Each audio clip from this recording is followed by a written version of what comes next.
right, guys, welcome back to our teaching in the book of Exodus. Now, the last time we were here in chapter 13, we were dealing with the commemoration or the sanctification of the firstborn of Israel. That is, God had commanded the children of Israel with respect to what he did to the Egyptians in the killing of the firstborn of both man and beast.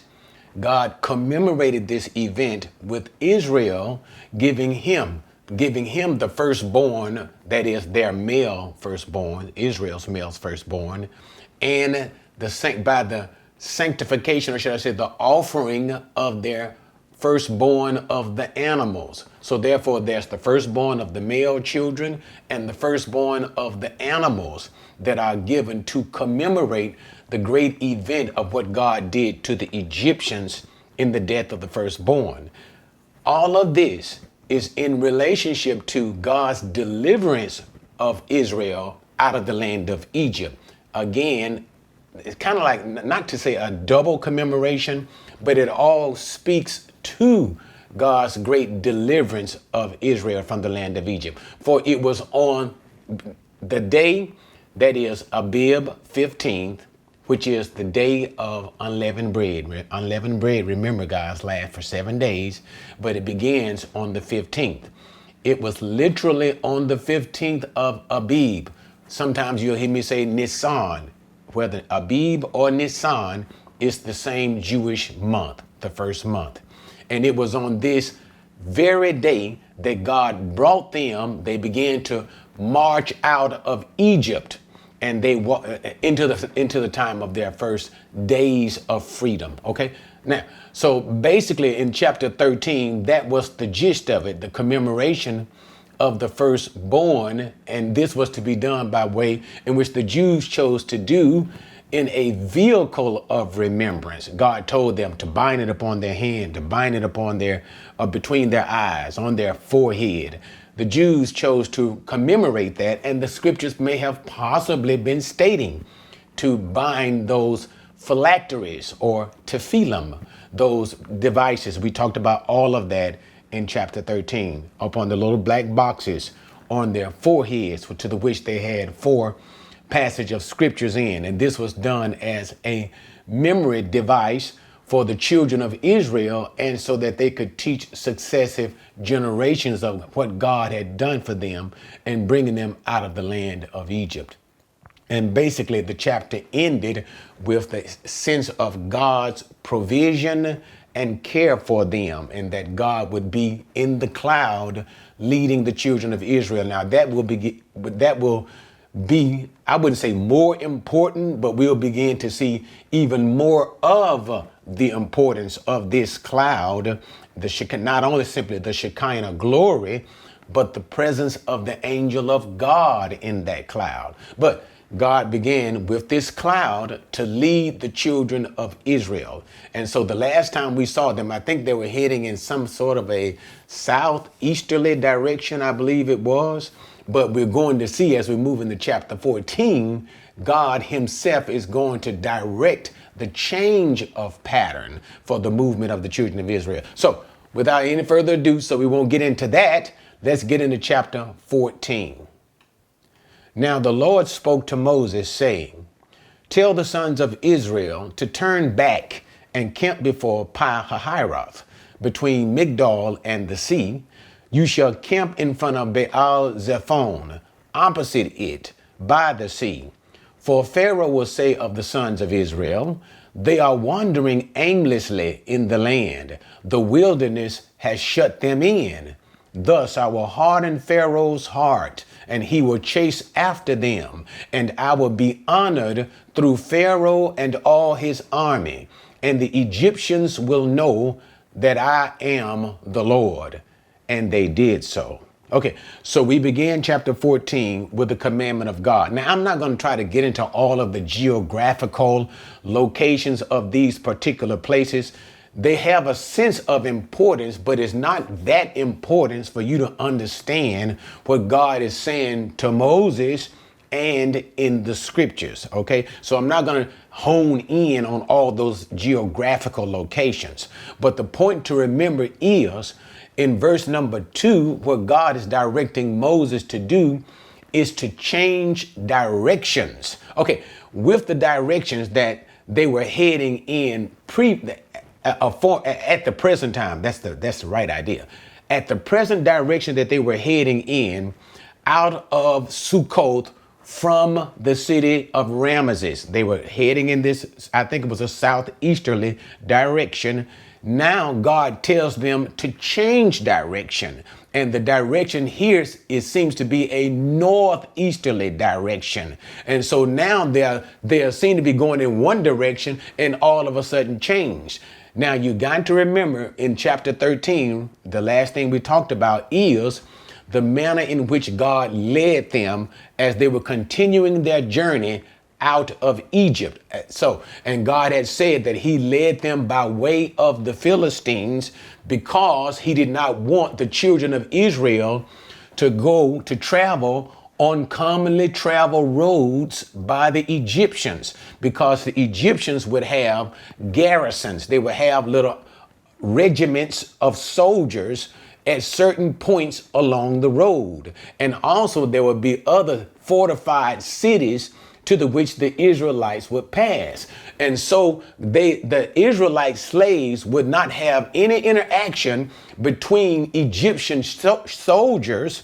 Instead of God leading them down the straight path, the most common path, he led them in a somewhat circular path, because as the scripture says, lest the children of Israel should see these Egyptian soldiers and be engaged in some type of a war and become afraid and turn back around. So the direction that God is leading them in. Now, when we get into verse number 2 of chapter 14, God has determined to lead them in another direction. And this direction is actually going to put them in between Migdol and the Red Sea. Or whenever you hear me say Red Sea, think Sea of Reeds. That's the proper name here. Okay. And the reason why God is doing so is because as the Pharaoh is going to be told about what the Israelites are doing, he's going to be kept informed about their movement. He's going to come to this understanding that the Israelites, because they have now shifted direction, they are lost. And so God is going to work in Pharaoh's heart. Once again, see the teaching that I taught in Exodus chapter 4 about God hardening Pharaoh's heart. But God will harden Pharaoh's heart once again, that he will come after the children of Israel, even though he has let them go, even though he let them go because God tore Egypt apart. Those 10 plagues destroyed Egypt. But nevertheless, Pharaoh his heart will be hardened by God, and he will come after the children of Israel. And the whole sense of coming after them is to come after them to re-enslave them again. And we'll talk about that as we move through the text. Also, as we move through the text, I'm hoping and I'm suspecting in this particular chapter, even though it is of some length, it won't take as long because it's very narrative. And I'm not going to treat you like little bitty babies. You can understand the story in a narrative way. Any spiritual points, of course, I'll bring them out. Any particular points that we need to highlight, of course, again, I'll highlight them. But for the most part, just turn on the theater of your mind and see Israel moving, and all of a sudden, by the word of God, begin to change direction towards the wilderness and the sea, looking like that they are confused, and God working in Pharaoh's heart to move him against them, thinking that they are lost. And that's the idea. But anyway, and so God says that he will have final judgment in verse number 4 against Pharaoh and all of his armies, to the event. The express purpose of God is so that the Egyptians will know that Yahweh is the true God. And remember, we talked about that all the while in chapters 7 through 12, the gods of Egypt, who are no gods, idol gods, and through mighty hands of power, the plagues that God struck Egypt with, this was to bring them into the understanding that Yahweh, the God of the Israelites, is the only God. Their so-called pantheon of gods, many gods, are no God at all. Okay. And so here's that point re-emphasized again. But not only is it for Egypt to know, but also for Israel to know in God's mighty working power. And we'll see that at the end of the chapter, that only Yahweh is truly God, and he is a faithful God. And that you're going to see too as we move to the end.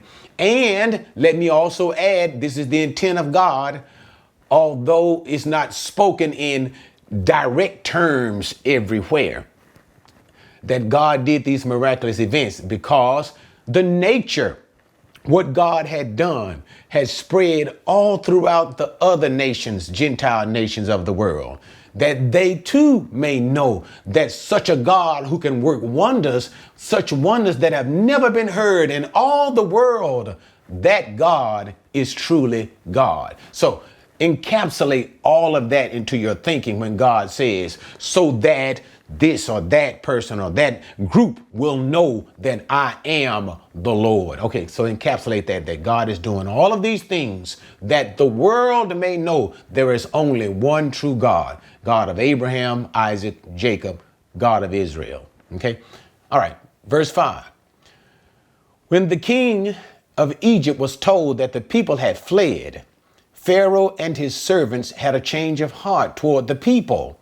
They said, "What is this we have done that we have let Israel go from serving us?" So he made his chariot ready and took his people with him. He took 600 select chariots and all other chariots of Egypt with officers over all of them. The Lord hardened the heart of Pharaoh, king of Egypt, and he chased after the sons of Israel as the sons of Israel were going out boldly. Okay, so now we have the report of what's going on with the children of Israel. Remember the shift in their direction. And so it was told Pharaoh what was going on, that they had shifted the direction. He thinking that they are lost in the wilderness. And so as the Israelites have been traveling, remember Moses had told him initially, let us go out a 3 days journey. So some days have passed by. And as Israel has come out from Egypt, and probably some days have passed, Pharaoh and his people began to consider what they have done in allowing Israel to go free. And they were basically saying, what they were saying was, we have lost money in letting these slaves go free. So because these are slaves, their labor, great as it is free labor to us. Now we're going to have to pay Egyptians to do this work. So they were thinking that they had lost productivity because of all that free labor. And they had changed, Pharaoh with his people began to change their mind and regret ever having let Israel go, which is almost insane when you consider what God had done to the Egyptians. Remember, he tore the place apart. And as God struck them with the very last plague, the death of the firstborn, remember what they were saying to the Israelites? Just get out of here. Leave. Take whatever you want, but get out of here, lest we're all dead men. How quickly, because of economics, people always work in consideration to their own self-interest. But because of economics, they changed their mind and now they want to re-enslave the Israelites. So what does Pharaoh do?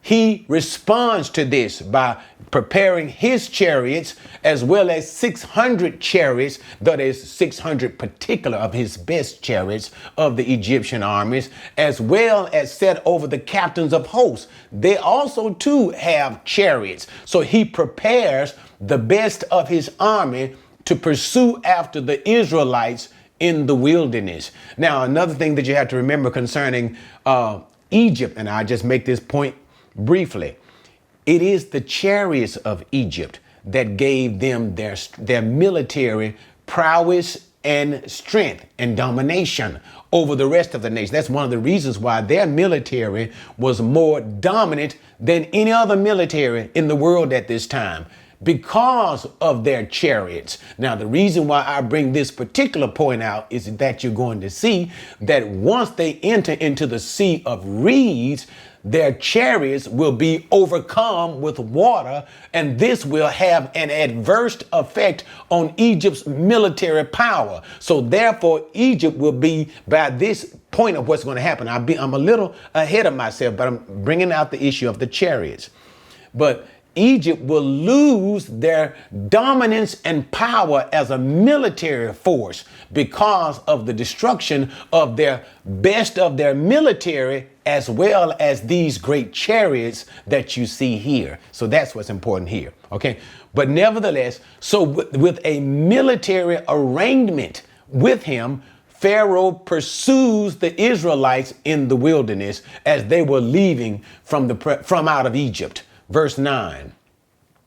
Then the Egyptians chased after them with all the horses and chariots of Pharaoh, his horsemen and his army, and they overtook them by camping by the sea beside Pi-hahiroth in front of Baal-zephon.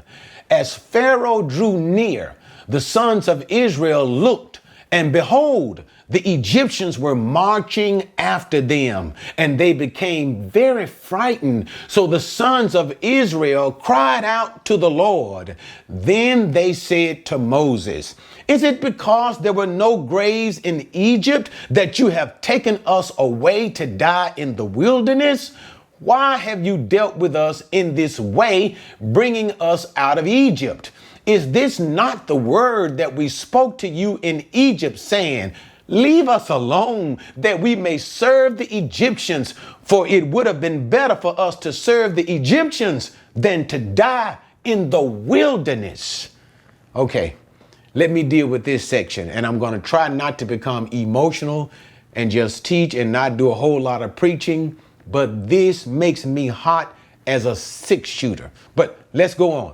So now, again, with the theater of your mind, imagine Pharaoh with those 600 chariots, and that's not even counting the men that are on foot that are most likely following him too, marching after the children of Israel. And they already know the Egyptians have the greatest army in the world. And so as they are approaching Israel, they can see the Egyptians coming. And so panic comes upon the Israelites. They become frightened, not knowing exactly what the Egyptians will do. But when you see all of those chariots, you know it's going to be some death that's involved in this thing. They might come to kill you rather than simply to enslave you. Okay, but they don't know. So what happens? They become very frightened.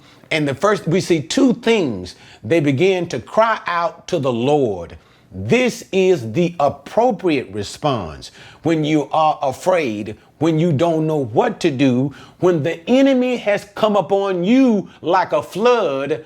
Call unto the Lord your God, the God who has always been there. The God, see, think about it from Israel's perspective. The God who has protected you. The God who made a difference between you in the land of Goshen and the rest of Egypt when he struck Egypt with blow after debilitating blow. The God who did such great miracles in your eyes.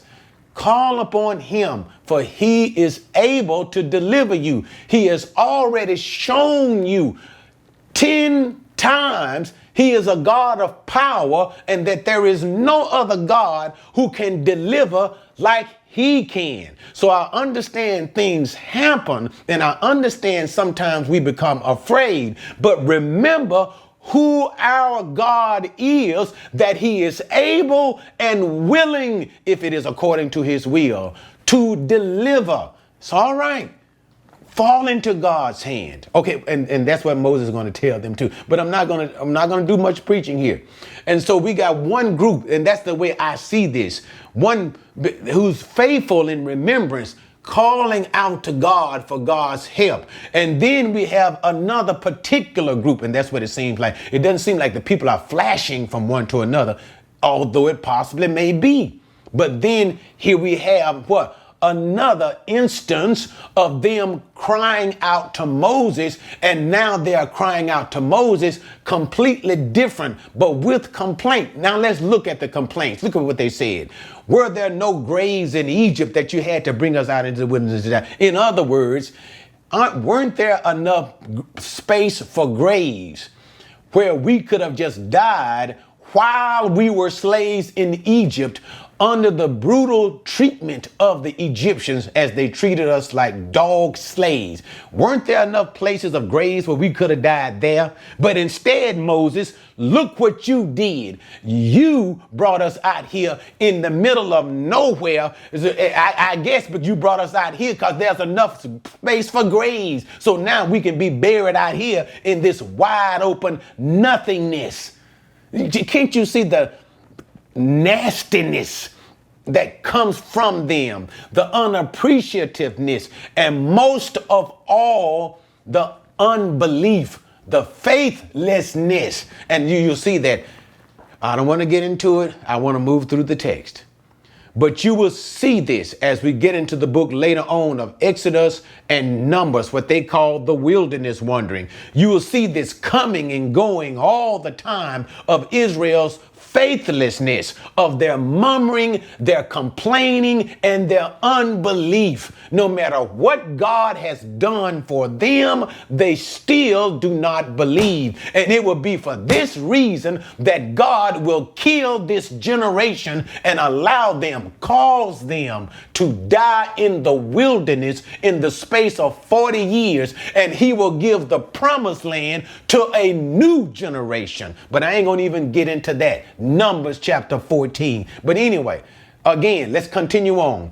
Telling to Moses, why have you done us this way to bring us out of Egypt? And I kind of want to say, you foolish people, don't you realize what they did to you in Egypt? If you don't realize that, tell your brother to turn around, move his shirt from his back, and look at the Egyptian's taskmaster's whip and the webs that are on his back.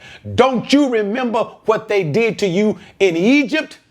And then you're saying to Moses, it is better that you had remained in Egypt. So notice they said, isn't this what we said to you from the first, to leave us alone and let us stay in Egypt? And that lets you see that even when Moses initially came to deliver them from the Egyptians, and no doubt even during the plagues that were striking the land, you still had some people saying to Moses, Moses, just go on about your business.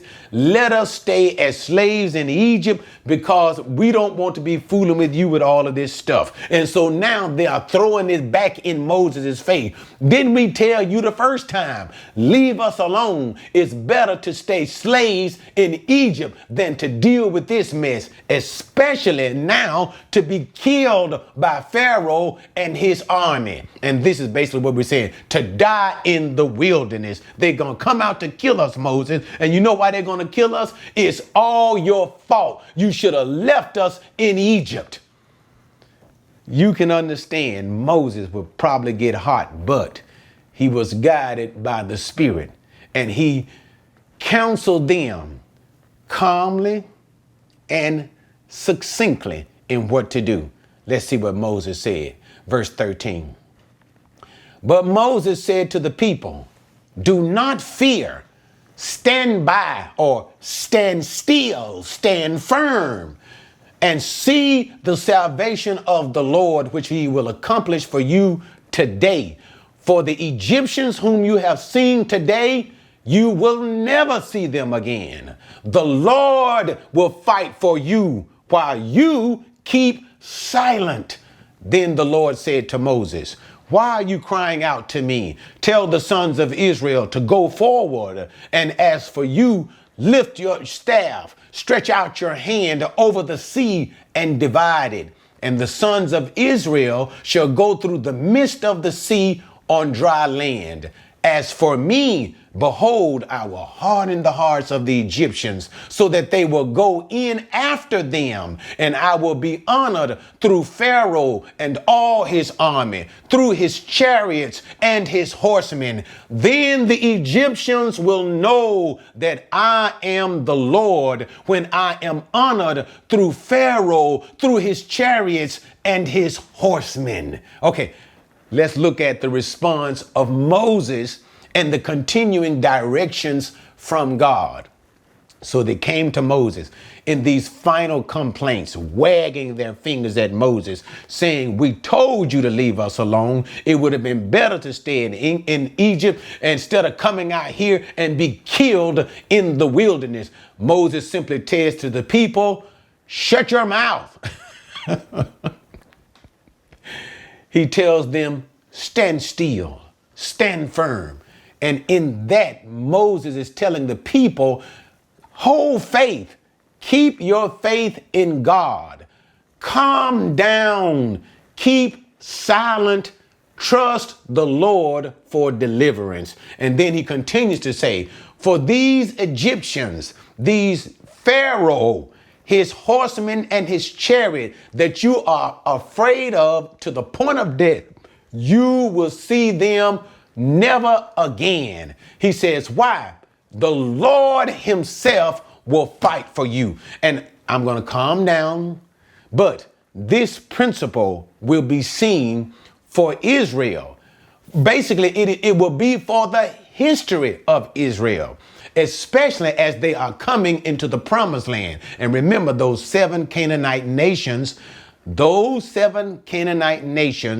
are stronger and more prepared for battle than the Jews were. So the Jews did not win and conquer the promised land because the Jews were militarily greater than these Canaanites. It was always because the Lord will fight their battle. So therefore, all they had to do was to put their faith in God, and therefore God will fight their battles. And it kind of makes me want to preach a little bit. Maybe I got a preaching spirit on today, but I want to say to you too, you always remember the battle is the Lord's, and he will fight for us. So you know what we are going to do? We are going to keep silent and stand still and see the salvation of God.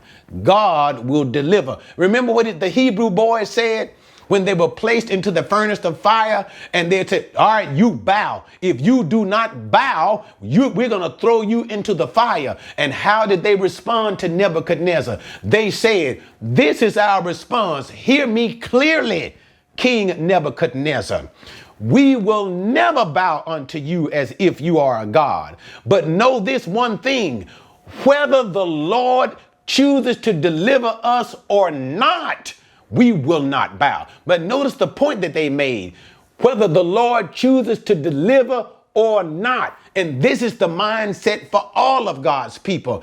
God may not give me what I want. God may not work this thing out for me the way that I want it worked out. But you know what I'm going to do? I'm still going to trust in my God. I'm going to have faith in my God, that my God will not do my will, but that his will be done. So I will still hold firmly by my God. And that's basically the same thing that Moses was saying. But what Moses was saying to them was, you don't have to worry about these Egyptians, because God is definitely going to do something to them in such a way you will never see them again. And so now God begins to give further instructions to Moses. He says, you tell the people, continue to march forward. Remember, they are facing the sea.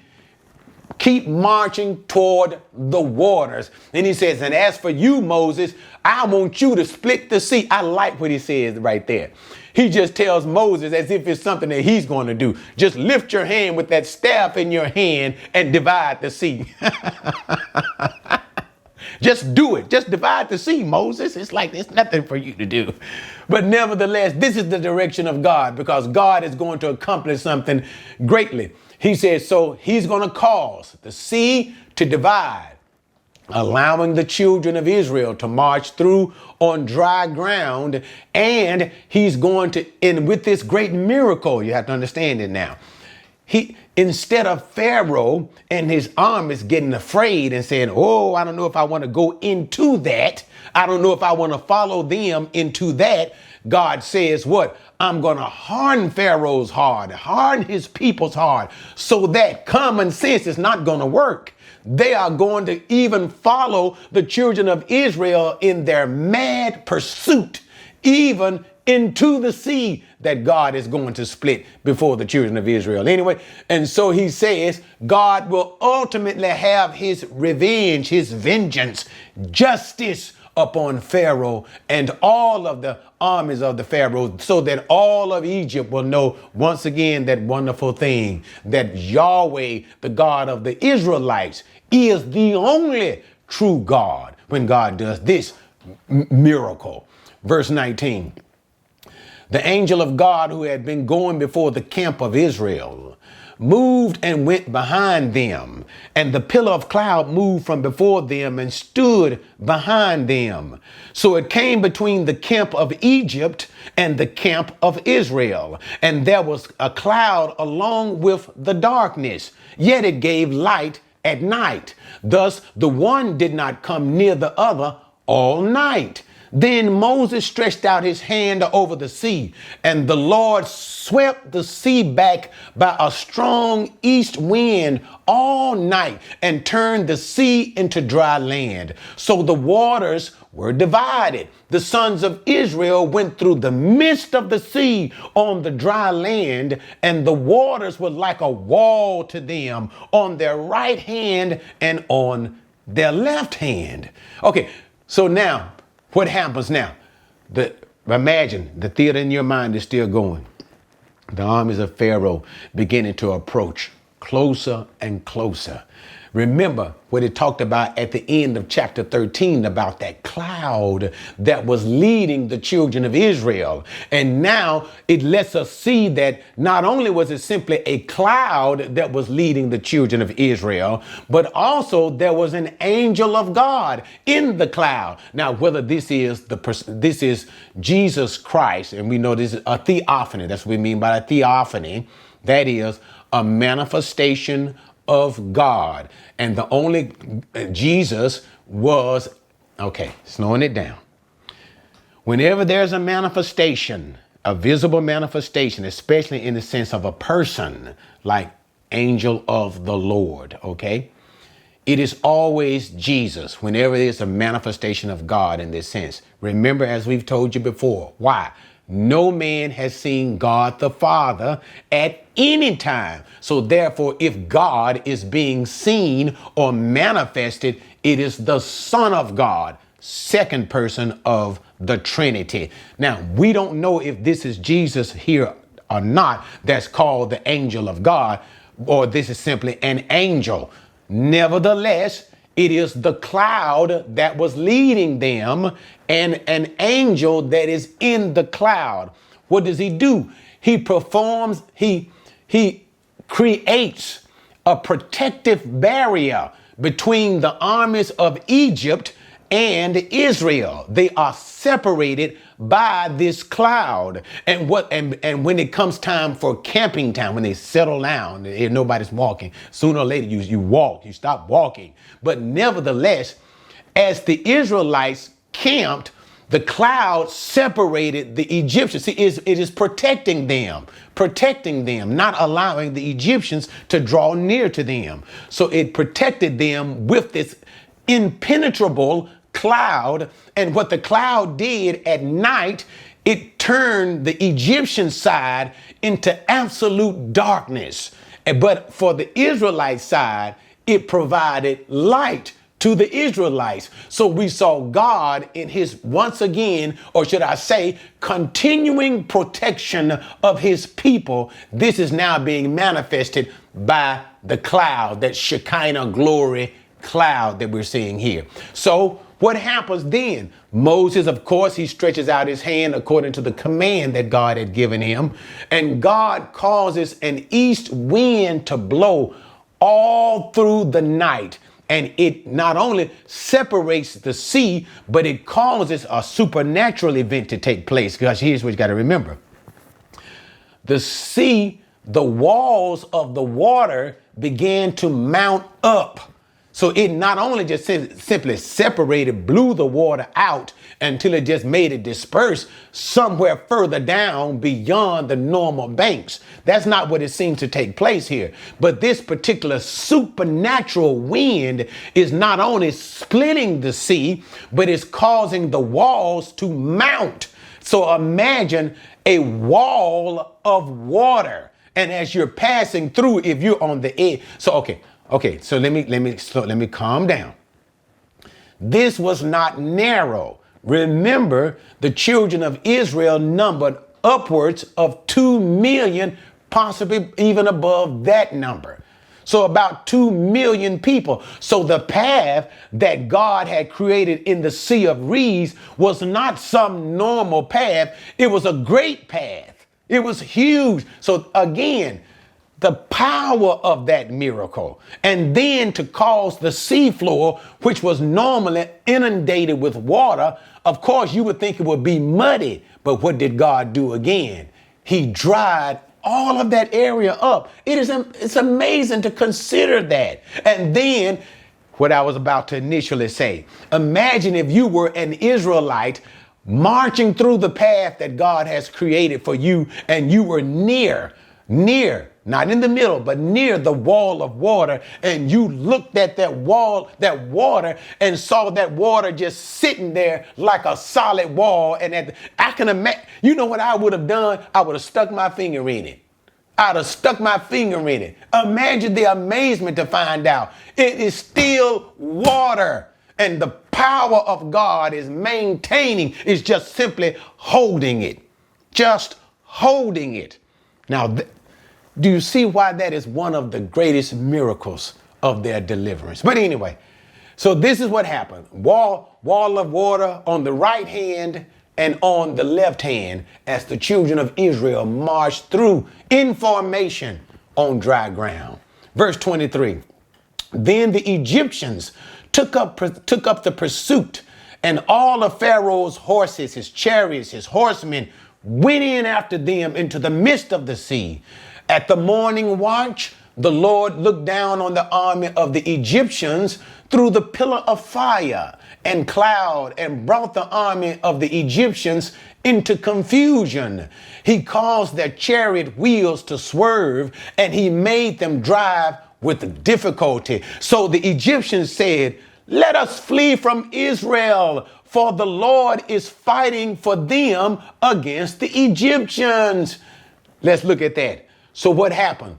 Remember what God said, common sense is going to leave the Egyptians. When you see this water sitting up like this, in my mind, allow me to say, saints, only a fool would go in after them. You couldn't have convinced me, but when God begins to work in the heart, it has no other choice. God has hardened the hearts. The Egyptians are now pursuing, and they've taken up their pursuit after the night. In the morning, and the cloud has lifted. And remember the cloud that separated Israel from the Egyptians.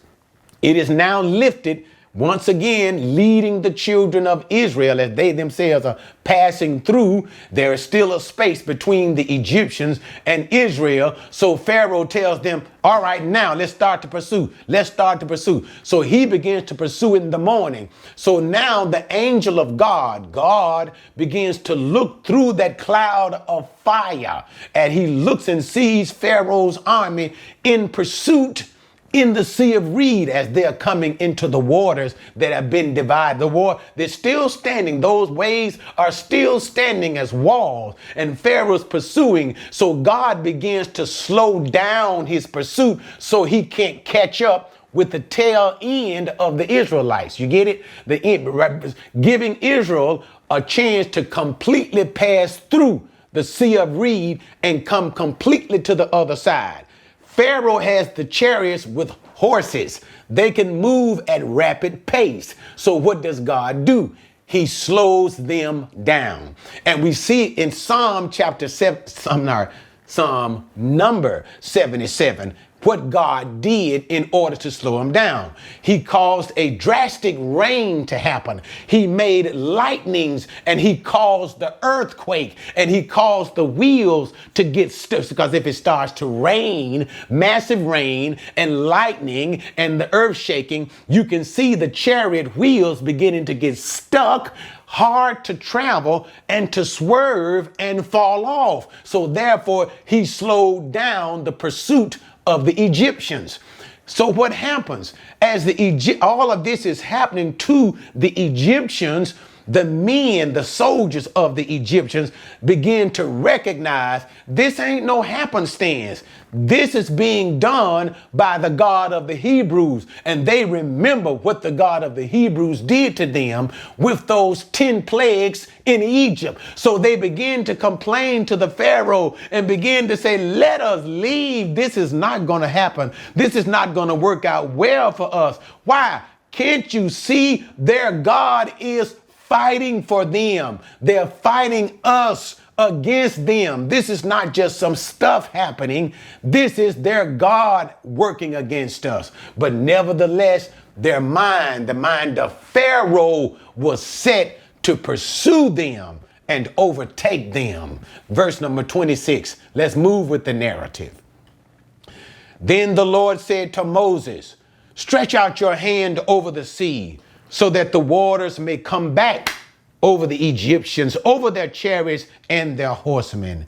So Moses stretched out his hand over the sea, and the sea returned to its normal state at daybreak, while the Egyptians were fleeing right into it. Then the Lord overthrew the Egyptians in the midst of the sea. The waters returned and covered the chariots and the horsemen. Even Pharaoh's entire army that had gone into the sea after them, not even one of them remained. But the sons of Israel walked on dry land through the midst of the sea, and the waters were like a wall to them on their right hand and on their left. Thus the Lord saved Israel that day from the hand of the Egyptians, and Israel saw the Egyptians dead on the seashore. When Israel saw the great power which the Lord had used against the Egyptian, the people feared the Lord, and they believed in the Lord and in his servant Moses. Okay, now what happened? The last time the armies of Pharaoh had begun to complain to him as these supernatural events were beginning to take place. The lightning, the rain, the waters, the earthquake, slowing them down while the children of Israel were still just going on dry ground, passing through. But nevertheless, Pharaoh insisted that they must continue. Therefore, they continued in their pursuit. So as they were pursuing in the chariots, God spoke to Moses, raise your hand once again. And as Moses has lifted his hand to divide the sea, God commands Moses, now lift your hands and command the sea to return back to their natural state. So Moses obeyed the commandment of God, and that wall of water, imagine this. Now, what you got to understand is this. The Egyptians and their chariots had gone into a place, into the Sea of Reeds, where the waters had well covered their heads. So you got to see that part. This wasn't no water at the knee, no water at the chest. It was well above their head. Imagine those high 10, 20, 25 feet water over your head, like wall waters there. And the Egyptians are now in the very midst of that. And then Moses, as the very last of the Israelites, come to the shore on the other side. And Moses now lifts his hand with that staff in his hand, and he commands the waters to return right back to where they were in the beginning. And imagine the wall of water collapse. Can you, and remember, it's a huge space, and it just comes It doesn't give you don't have a chance to escape. You cannot even escape. Why? You are in the very midst of the sea as the waters start coming in. And so what ends up happening? Pharaoh and all his chariots, all of his men were killed, drowned in the sea, fulfilling the word of Moses. These Egyptians that you see this day, you will see them no more. And God killed every single one of them in the sea. What did it say? Not even one of them remained, which meant Pharaoh was killed too. And this is, for your information, Amenhotep II. And now, very quick point.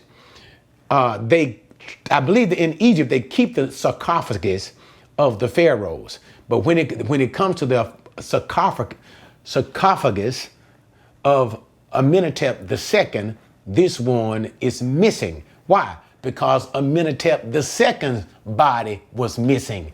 His body was never found. It is found in the Sea of Reeds, probably at the bottom of the Sea of Reeds. Anyway, so Pharaoh himself, Amenhotep II, met his end in the Sea of Reeds, final judgment of God's hardening his heart. And so what happened? Then we get in verse number 29, it recounts what happened in the events. What happened? Israel walked through on dry land while those walls of water stood. But Pharaoh, when he and his armies attempted to do so, God brought the waters back over them and killed all of the Egyptians. And then it says, what happened? At the end of the event, that is the waters, as the waters settled back and Israel on the other side got a chance to look over, they could see from a distance some of the bodies of the Egyptians that were drowned in the Sea of Reed. They could see some of the bodies begin to wash up on the seashore, and they saw some of the dead bodies of the Egyptian soldier. This brought fear, appreciation, and acknowledgement in Israel. Again, what is the point of God's powerful hand? Notice the people, that is the Israelites, feared the Lord. God did these things not only so that Egypt would believe, but also so that his own people might believe. Believe what? That their God is God. And not only that, notice the idea of fear. He is a God to be feared. He is a God to be respected and obeyed. He is a God who can deliver. So you'll learn something too. That is the point of deliverance. That when things are going tough, God is able to deliver. All type of object lessons they could learn from these things. And so the end result, they believed in the Lord. And notice too, what God was also trying to accomplish in using Moses for the great things that he had done in Egypt, and even in the way that he spoke to Moses when they came to the Sea of Reed, and God said to Moses, you split the Red Sea. You split it. So what? That they not only fear God and believe in God, but they also believe in Moses, that Moses is indeed a prophet of the Lord and has been sent by God. And Moses indeed speaks for God, and Moses is God's choice. He is God's man of the hour, if you'll let me say it that way. Why am I emphasizing it? Because as we move further from these events, again, into the so-called wilderness wandering, it will be Moses that they will continually challenge, Moses that they will continually doubt, and this very same Moses that they're going to try to kill. Amazing how we quickly forget. Even if I had to lead you guys who are listening to me right now, I would lead you in prayer.